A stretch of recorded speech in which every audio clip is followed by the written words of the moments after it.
empezar diciendo que este símbolo no lo busqué, ni que en mi vida, digamos, fui por este camino, sino que como la simbología es el idioma de la profundidad, buscando la profundidad en mi vida, el símbolo llegó a mí. Es como cuando a uno algo lo atrae. Yo estaba trabajando con las personas, vengo de una formación primaria de Bellas Artes y estaba trabajando con las personas en arte y vida interior, en los cursos, y obviamente todo lo que uno transmite con el arte es lo que está dentro de uno, es ese mundo interno que se manifiesta consciente e inconscientemente. Y así es como llega el enneagrama, y de golpe empecé a comprender que era un orden de comportamiento, era una manera de existencia que todos los seres humanos tenemos y que abreviaba mucho el camino de la búsqueda que todos los seres humanos tenemos hacia esas tres preguntas básicas que es: ¿quién soy? ¿Para qué estoy? ¿Y a dónde voy en mi vida? Obviamente esas son las preguntas de toda persona consciente. Por muchos años empecé a darlo como tímidamente dentro de los cursos que hacía, que le llamé hologénesis, es decir, arte y vida interior. Fui como desarrollando otros aspectos, pero de golpe me di cuenta que este símbolo que tenemos frente a nosotros, y por eso le traje otro también, hay dos símbolos que están acá, los tenemos ahí y los tenemos acá, ¿sí? Este símbolo representa leyes que están en el universo, ¿sí? Y representan leyes que están en el comportamiento de todo ser vivo, en la materia, en la naturaleza, ¿sí? Y también representan las mismas leyes en el ser humano y en el comportamiento del ser humano, en la existencia y en la esencia del ser humano, ¿sí? Entonces, ¿qué digo con esto? A veces hoy me preguntan, ¿pero entonces qué es un método científico? Yo les aseguro que por 15 años dije, a ver si esto funciona, 15 años, no estoy diciendo, a ver si realmente esto funciona, la atención con la gente, trabajar con las familias, con los grupos humanos, después con los equipos de trabajo en las empresas, con las organizaciones, desde lo más profundo de la persona que quiere trabajar un problema vincular, una persona que quiere desarrollarse y tener una misión en la vida y no sabe por dónde ir, hasta la persona que está dirigiendo a 300 personas dentro de una empresa. Todos tenemos una misma inquietud, ¿sí? Y esa inquietud habita dentro nuestro, y es ese espacio sagrado, ese árbol del mundo que todos llaman, el axis mundi, el centro que nos llama y nos dice: ¿quién soy? ¿Estoy siendo mi mejor versión? ¿Hay algo más de mí que no conozco? ¿Por qué soy así frente a esta realidad y el otro toma otra actitud frente a esta realidad? Entonces el enneagrama nos habla de dos cosas fundamentales. Me encantaría algún día hablar solamente de la geometría sagrada y la matemática del enneagrama, que es un capítulo aparte, pero hoy solo quiero que observen dos imágenes que las tienen acá también. ¿Por qué están acá en el piso? Porque esto lo transitamos, esto nos movemos en el enneagrama, y les aseguro que como hacían los antiguos con las cavernas, que estampaban sus manos porque creían que iban a atraer al animal, acá aparece un realismo mágico. Si alguien después de finalizar quiere sacarse los zapatos y entrar en este símbolo, van a ver que empiezan a suceder cosas naturalmente. Y esto que les digo es experiencia real. Esto daría para hacer un enneagrama vivencial, pero por lo menos les traigo la invitación, ¿no es cierto? Pero miren ahora este símbolo. ¿Qué me dicen? ¿Qué ven de diferencia entre uno y otro? Y es que es como cerrado y abierto. Bien. Te digo vamos a hacer bien. Esto no es más ni menos que el símbolo del enneagrama puesto varias veces, que forma un camino. Este es el enneagrama, que se inventó la palabra hace muy poco con todo el descubrimiento de Bourdieu, ya vamos a hablar de eso. Y este es el nonagrama. Esto se conoce de la época de Alejandría, de la Biblioteca de Alejandría. Nonagrama son 3 triángulos equiláteros, ¿sí? Perfectos. Este es el eneagrama de la perfección.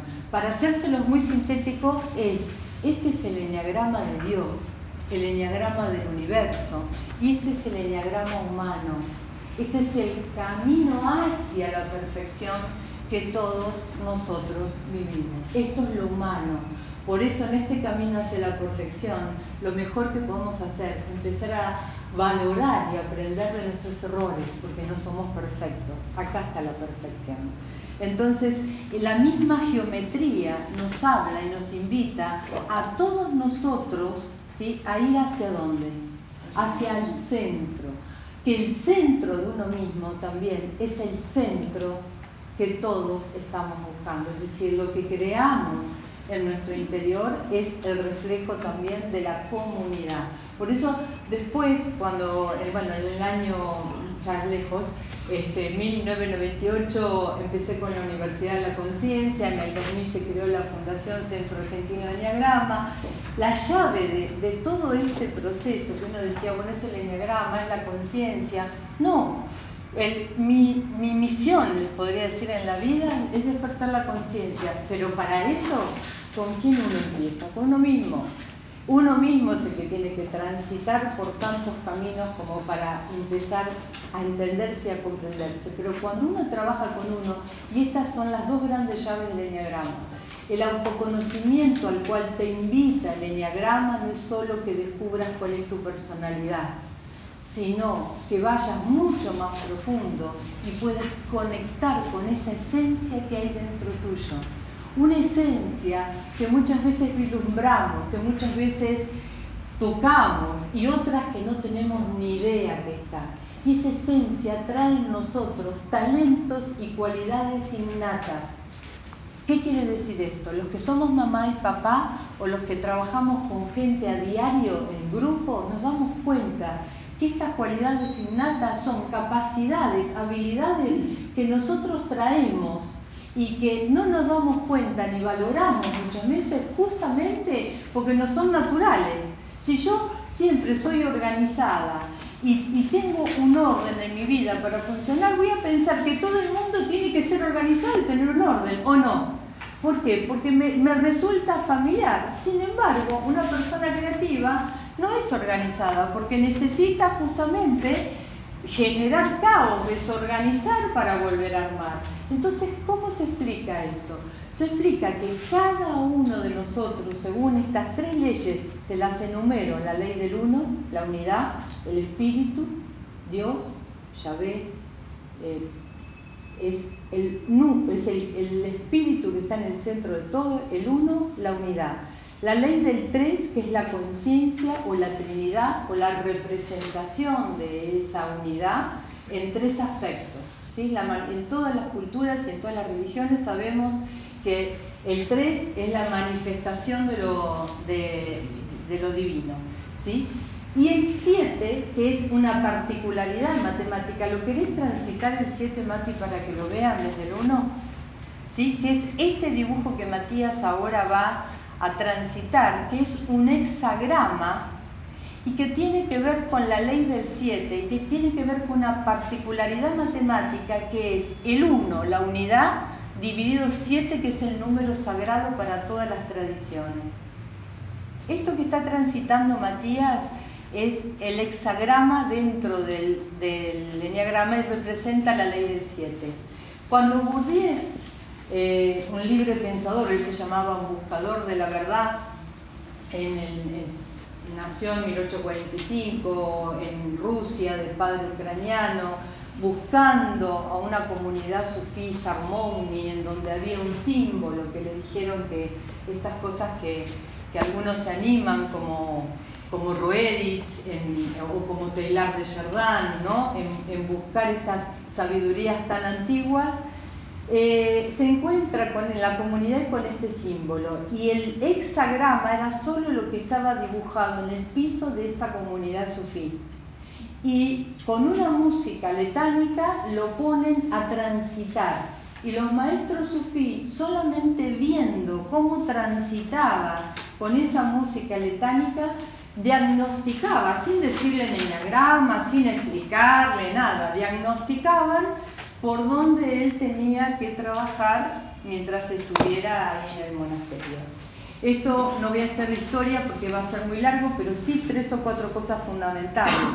Gurdjieff después en Europa crea una comunidad que después terminó siendo el Cuarto Camino, en donde el eneagrama era la base del autoconocimiento, pero no estaba explicado como teoría, estaba vivenciado en la experiencia de los grupos, ¿sí? Es Bennett y Opensky, que son 2 discípulos de él que en el año 60 en Esalen, en Estados Unidos, hablan del eneagrama como un sistema, un orden de comportamiento y de conocimiento. De ahí vienen 2 ramas que van a tomar este conocimiento, al cual les aseguro, como yo decía, tuve 15 años como para entender la certificación de que esto era una realidad y funcionaba en todos los seres humanos más allá de religiones, de países, de culturas. Bueno, ¿por qué?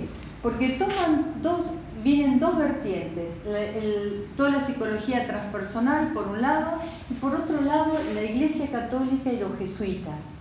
Los jesuitas a mí me han sorprendido en todo este tiempo y he tenido el placer de que me hayan mostrado las bibliotecas gigantes que tienen del conocimiento del eneagrama, porque lo utilizan para trabajar ellos en sus comunidades la convivencia. Así fue como llegué a este conocimiento a través de un sacerdote de Paraguay, ¿sí? En donde se traían de España, porque no existían acá los libros, se llevaban para las comunidades de hermanas y de sacerdotes, ¿sí? ¿Por qué? Y después en el monasterio trapense de Azul, ahí terminé de comprender todo este conocimiento que ellos tenían. ¿Por qué? Porque el eneagrama te dice que vos nacés con una cualidad innata, con una esencia, con un rasgo dominante, y esa cualidad innata es la manera que vas a tener de desarrollarte en tu existencia, ¿sí? Independientemente después de la familia que tenés. Acá no entro en la psicología, porque la psicología entraría cuando uno dice, bueno, ok, además de ese rasgo dominante, estás en una familia, en un tiempo histórico, en una realidad social que marcó, identificó ciertos patrones de conducta, ¿sí? Pero esa esencia es pura, es la naturaleza, yo le llamo la naturaleza de cada uno. Y el eneagrama te dice que hay 9 maneras de ver la realidad. Hay 9 maneras de responder a esa realidad, hay 9 maneras de entender esa realidad. Entonces, ¿cuál es la realidad? ¿La que yo veo? No, lo primero que tenemos que empezar es a tener una apertura a decir, solo la realidad que yo veo, así sea la auténtica, la que siento, la que es solo un pedacito, un fractal de la verdad. Y para entender y completar mi mirada de lo que está sucediendo, tengo que comprender y aceptar las diferencias con los demás. Esta es la gran llave. Por eso el eneagrama es el fruto en la paz, porque nos lleva a entender la unidad en la diversidad. Nos lleva a entender que para que yo esté completa en mí misma, no tengo que estar fijada solamente en mi mirada, sino que tengo que abrirme a mirar con los talentos, las capacidades, los intereses de las 8 tipologías, se llaman restantes. En el eneagrama lo van a ver como tipologías. A mí me gusta llamarlos esencias o naturaleza esencial, porque es esa por lo menos la visión. Y es así como los sufí trabajaban el eneagrama. No hablaban de características. Después, obviamente, y ustedes ya algunos lo saben, con Oscar Ichazo, con muchos, digamos, bueno, en Estados Unidos está Rizzo Hudson, que han podido darle palabra, nombre, psicología a lo que son esos comportamientos, qué significan la personalidad esos comportamientos. Pero yo les diría que si ustedes transitan acá hay energías, y esas energías son cualidades que me atraen o no, o las rechazo, o sintonizo o no, ¿sí? Entonces, miren, yo digo que se entendió esto, ¿no? Hay 2 pilares fundamentales. Uno es conocer no solo quién soy desde mis comportamientos, mis identificaciones, mis roles, mi personalidad, mi historia, sino desde una cualidad innata, de una esencia que es un orden sagrado al cual todos estamos invitados a encontrar dentro nuestro. ¿Sí? Invitados. ¿Por qué? Porque eso somos, como dijo María Adela. De ahí venimos. ¿Sí? Y las culturas antiguas que conocían estos símbolos y muchos otros símbolos, como los Mahatmas, como de donde viene el símbolo de la paz, de donde viene todo el conocimiento de Roerich, justamente hablaban de que había 3 llaves fundamentales en todo ser humano en esa esencia, que tiene que ver con un camino de pureza, la pureza del corazón. Entonces, cuando uno toca ese orden sagrado es porque está sintiendo esa pureza de corazón. Y ahí todos somos iguales. Ahí está la unidad. Ahora, la manera que respondo a eso es diferente y eso es lo que da la variedad y lo interesante, ¿no es cierto? Entonces, este conocimiento habla de esencia y existencia, el conocimiento de uno mismo. Y la otra gran pilar es que es una dinámica vincular el eneagrama, que nos expone y nos clarifica no solo cómo estamos viendo la realidad, sino cómo nos estamos vinculando con el otro. ¿Con quién me atraigo? ¿Con quién no? ¿Por qué sucede eso? ¿Dónde están las afinidades? Si es mi tipología, si tiene mi cualidad, si tiene una cualidad a la cual el eneagrama habla de un orden de evolución. Esto es lo que más me encantó siempre. Entonces, quizás me encuentro con una persona, por ejemplo, acá este es un caso con Héctor, él es mi camino de evolución. Y yo soy también su camino de evolución, el eneagrama, ¿no? Aunque no hiciste el eneagrama, pero ya conozco tu tipología. Entonces, cuando me encuentro con una persona así, o cuando me encuentro con una persona afín a la tipología mía, que es el caso de Nora, que somos la misma tipología, ¿qué pasa? Uno sabe que hay cosas del otro, hay comportamientos en donde uno se siente atraído a resolver, a hacer, y la otra persona, como siempre, te contagia. Yo siempre digo que no hay maestro fuera de nosotros, los maestros están dentro nuestro, pero ese maestro que está dentro nuestro tiene que aprender a provocar el anhelo, y no lo digo desde la fuerza, sino el despertar el anhelo, y cuando uno despierta el anhelo en uno, atrae a los demás. ¿Es así o no? Entonces, esa es la única. Entonces, miren esto, todos nosotros nacemos con una cualidad, pero estamos llamados a ser el eneagrama. Esto es lo que, por lo menos en estos 25 años de eneagrama, acá en Argentina, siento que ha sido un camino de certificación. Ustedes van a ver que muchas veces dicen, ay, pero ¿qué tipología sos vos? No, por favor, no hay etiquetas. La tipología es entender esa esencia y es un cuidado al alma. Yo cuando hago las entrevistas personales siempre digo, es para mí un cuidado muy grande que esa persona me esté mostrando a través de su eneagrama el alma, la cartografía de su alma. Pero no es una etiqueta la tipología, es una manera de ver la realidad y de existir. Y después estamos todos llamados ¿a qué? A completarnos el eneagrama. Y para eso necesitamos de los otros. ¿Sí? Hay una frase que me siguió por años que dice: los vínculos son el lugar donde el alma cumple con su destino. Y esa fue la llave que comprendí de los vínculos. No hay manera que evolucionemos si no es vinculándonos, si no es creando con el otro encuentro. Y hay tres tipos de encuentros, muy rápido, ¿no? Que trabajo en el eneagrama. El éxtasis, que es el éxtasis, el contacto con la naturaleza, con el universo, ¿sí? El éxtasis, cuando uno está en éxtasis, ¿no? El énstasis, que es el contacto con el yo superior, con lo sagrado de uno mismo, ¿sí? Y el encuentro. El encuentro es el encuentro con Dios. Y Dios está en tu corazón, Dios está en tu corazón, Dios está... Entonces, cuando hablamos de encontrarnos, no es algo menor, ¿sí? Y estos tres procesos son los que uno vive o está invitado a vivir, digamos, con el eneagrama, ¿sí? ¿Por qué el fruto del eneagrama es la paz?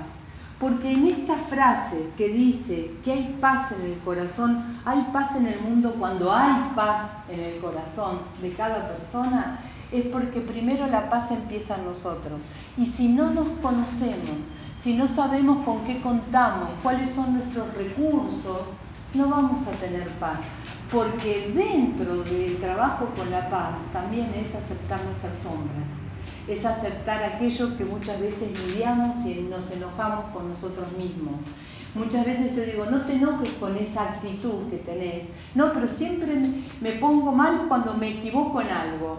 Pero no te enojes, porque si sos uno, es tu naturaleza esa de no aceptar el error. Porque sos perfeccionista, entonces primero aceptate quién sos. ¿Sí? Aceptar que esto está sucediendo, porque es la única manera después de poder cambiar una actitud que parece en sombra o que no nos gusta o que nos debilita en una virtud.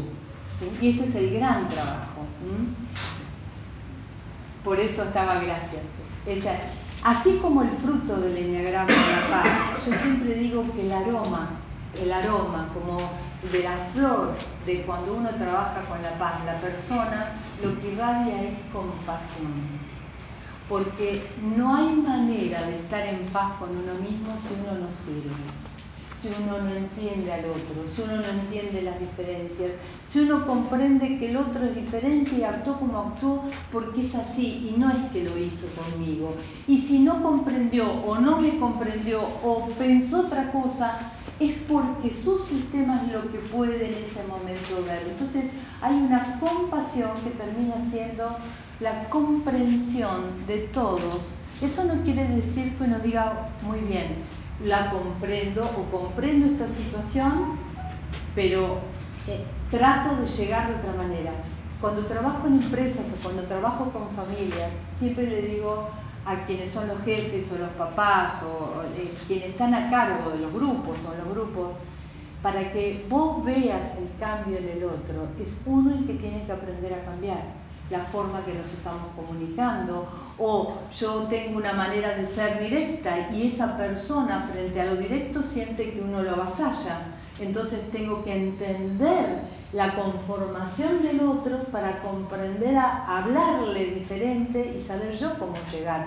Uno se empieza a hacer cargo de esas diferencias con los demás también. ¿Sí? Por eso el enneagrama nos lleva siempre a un proceso de evolución. Y si quieren algo más, piensen que esto es una espiral y no tiene, así como este dibujo, como si esto fuera una espiral, ¿sí? Tiene tantas dimensiones como, es más, ¿saben por qué me gusta? Hace 25 años y sigo trabajando con el enneagrama, porque todavía estoy fascinada de que sé que no sé nada. Solo el enneagrama me lo enseña en la vida de las personas, porque hay tantas dimensiones de evolución que no llegamos en esta vida a tocar, ¿no? Y siempre hay una más. ¿Vieron cuando uno dice hay una más? Y nos habla, siempre me preguntan esto, ¿hay tipologías buenas o malas dentro? No, todos somos necesarios, todos aportamos una cualidad, todos los que estamos en este momento acá, si alguno no está, el grupo se pierde algo, todos tenemos una característica, una individualidad en el sentido que lo decía Carl Jung, como individuo, aquello que no se divide, ¿sí? Que estamos dando, transmitiendo, así estemos en silencio, solamente con una mirada, con una actitud, todos estamos aportando, todos somos necesarios para que este grupo sea el grupo que es. Y eso pasa en todos lados, ¿sí? Entonces no hay buenas o malas tipologías. Las diferencias en las personas están en los niveles de conciencia. Esa es la gran llave. Y dentro del enneagrama también podemos distinguir los niveles de conciencia. Bien, entonces, vamos rápido. El 1 es la persona organizadora. Yo les di ahí después una...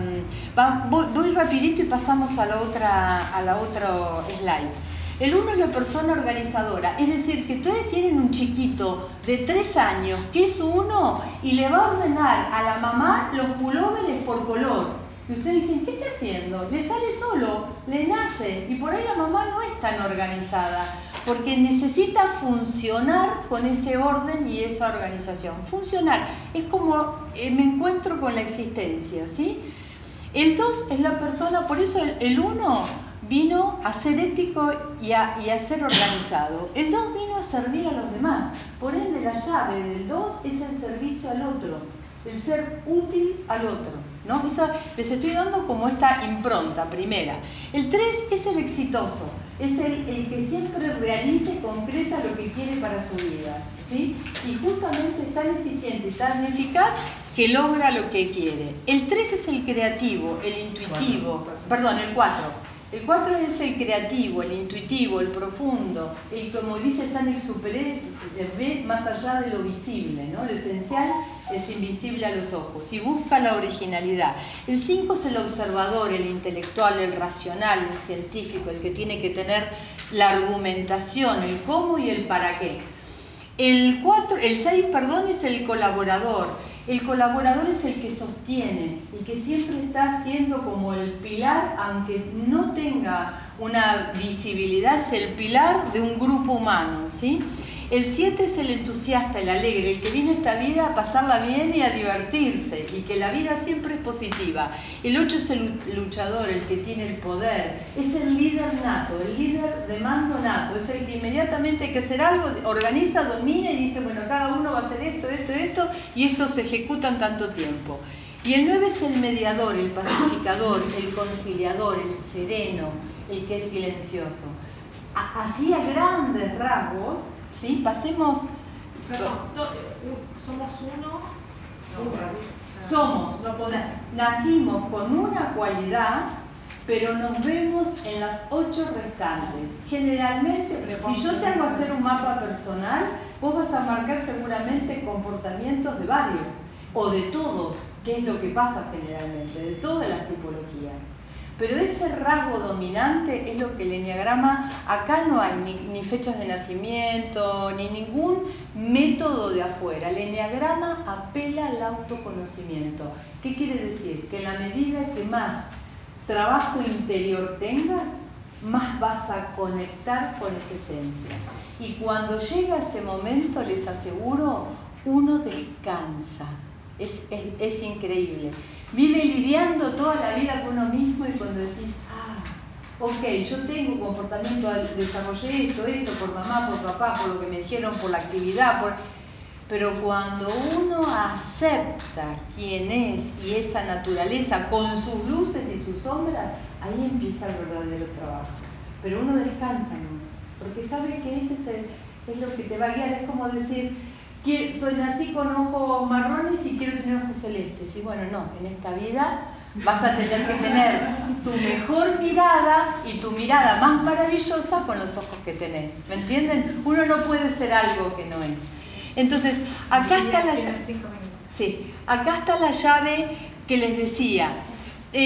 Yo acá les puse cualidades que nacen naturalmente. El 1, al ser organizador, es ordenado y preciso. El 2 es atento y empático, generoso. El 3 es acertado, motivado y efectivo. El 4 es intuitivo, profundo, sensible y original. El 5 es intelectual independiente, por eso todo lo tiene que entender y racionalizar.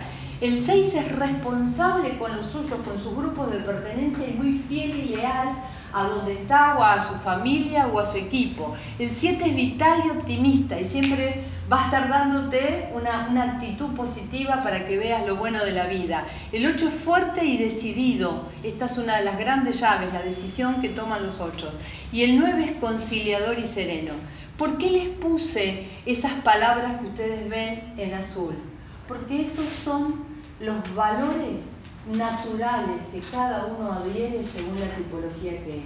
Ahora, si nosotros decimos que estamos invitados a hacer el eneagrama, estos valores, los 9, tienen que estar en nosotros. Esto es lo que tenemos que aspirar todos nosotros, a ser íntegros, a ser misericordiosos con los demás, a realizar y a autorrealizarnos en la vida, a ser auténticos y originales, a ser sabios y a ser grandes observadores de la realidad, a ser leales, leales a uno mismo, leales a los demás, leales a los ideales, a vivir con el gozo con el gozo y la gracia. Yo digo que no es lo mismo que la alegría, vivir con gozo y gracia, ¿sí? A sentir la justicia como el verdadero sentido de la equidad, ¿sí? Y a vivir en paz. Y el vivir en paz es vivir en armonía. Antes decías vos la armonía de la paz. El fruto también del enneagrama es la armonía, porque la paz y la armonía son una sola misma cosa. Ahora, hay un valor que está en el centro. Yo, ¿por qué les puse paz y plenitud? Paz significa shalom y plenitud shalem. Cuando hace muchos años me di cuenta de esta diferencia, dije, claro, no hay paz sin plenitud. Y no hay plenitud si no hay amor. Y este es lo que está invisible ahí, la palabra que está invisible. Porque si hay amor hay servicio, pero ya no es el servicio del dos que siempre da a los demás porque no se quiere ver a sí mismo, porque cada uno después tiene su trabajo, sino es el verdadero servicio de la alegría, del expandirnos más allá de nosotros mismos.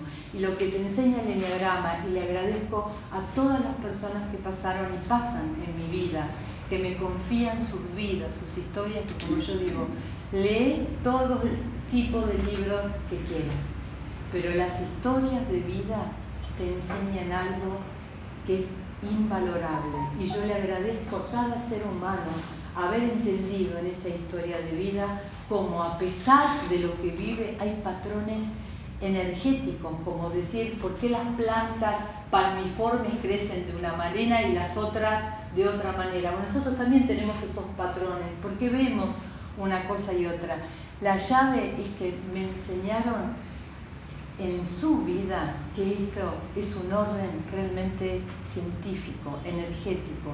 En Delfos, en la antigua Grecia, decía, conoce el universo y te conocerás a ti mismo. ¿Sí?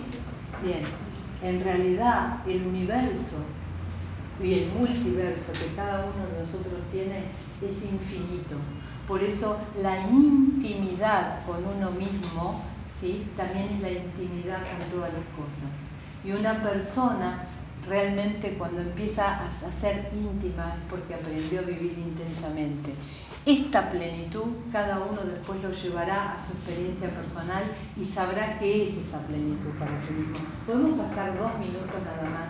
Acá viene, seguí pasando. Acá viene después todo un proceso, solamente esto es así un paneo.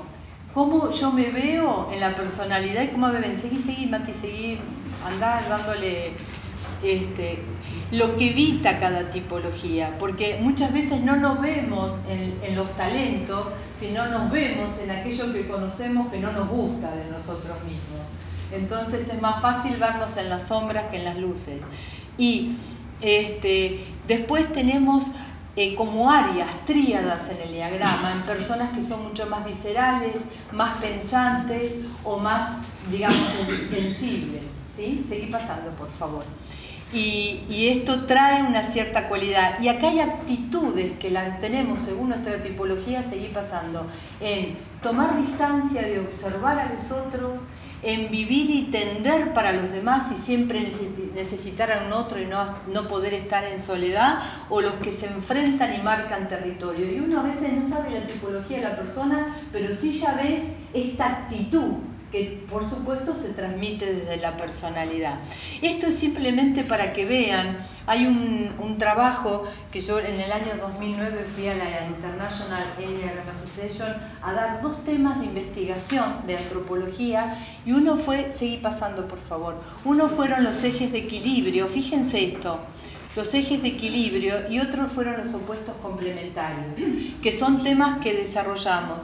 Y estos ejes de equilibrio tienen que ver con si suman 8 más 1, 9, 7 más 2, 9, 6 más 3, 9, 5 más 4, 9, hay todo un orden matemático que nos habla de este eje y que está relacionado con la cábala, con el árbol de la vida y con muchas otras simbologías.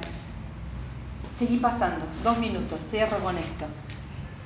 Aquí lo que estamos viendo es cómo estas ideas santas o estos valores que nos habla siempre, esta para mí ha sido la imagen más maravillosa de la paz, la mujer que ha pintado Roerich, nos invita a unirnos a los valores esenciales y universales. Seguí pasando, por favor. Y esta es la frase que a mí me llevó a comprender para qué, el sentido de lo que estaba haciendo con el enneagrama y con las personas. Muchas veces dije, no me quiero quedar fijada en el enneagrama, y cada vez que lo dije, dejé de dar el enneagrama, seguí trabajando y el enneagrama volvió a mí, porque es un orden que ya uno lo vive, no es un símbolo, es una manera de vivir. Hay 3 tipos de vida: la vida dependiente, la vida que depende de sí mismo y la vida que contribuye. Y uno elige quién quiere ser. Yo sentí, y pasame por favor, Mati, que la vida que contribuye era la que podía darle sentido. Y si recibí algo tan ancestral y tan para mí sagrado, era muy sagrado de mi parte también trabajar en mí primero, antes que todo lo que hago con las personas. Y trabajar en mí fue aprender de ellos, fue ir acá, mi segunda familia, perdón, está mi hijo, pero es mi familia extendida, los amo. Y desde el año 2002 estoy yendo ahí. Este año no fui porque mi familia real se extendió y tengo un nieto, pero fue una sola vez nada más, un año. Así viven. Y esta señora, Virginia Tropán, de mi edad, mi hermana del alma, quiso aprender el enneagrama en un taller de orfebrería de ellos allá en Aucapán. Hizo el enneagrama, lo cuido también, que ahora no sé, hoy lo quería traer y no sé dónde lo guardé, pero se los voy a traer para que lo vean, así como hacen los aros de los mapuches. Ella quiso entender, y yo digo, Dios mío, yo voy allá a aprender de ellos, aprender de silencio, aprender que no se necesita nada, ¿sí? Y que cuando creí que iba a contribuir en algo, lo que no me di cuenta es que ellos contribuyeron para que yo sea mejor persona. Y estos niños son también, miren estas fajas, esta es la escuela, esta es la escuela es eso, la escuelita 287, ahí el aula de los chicos, miren lo que son. Son 6, 7 chicos, son familias, necesitan de todo, así viven. Esta es la casa de doña Mercedes, de Virginia Tropán, este es el nietito de ella, ahí calientan, y ese es mi ahijado, Kevin Linares. Y esa guarda que ahora está en la iglesia de Junín de los Andes la hizo Virginia. Virginia es una de las mejores tejedoras de allá del sur. Y así son, así viven. Lo único que dan es amor. Y esa es la contribución que podemos tener y recibir. Gracias.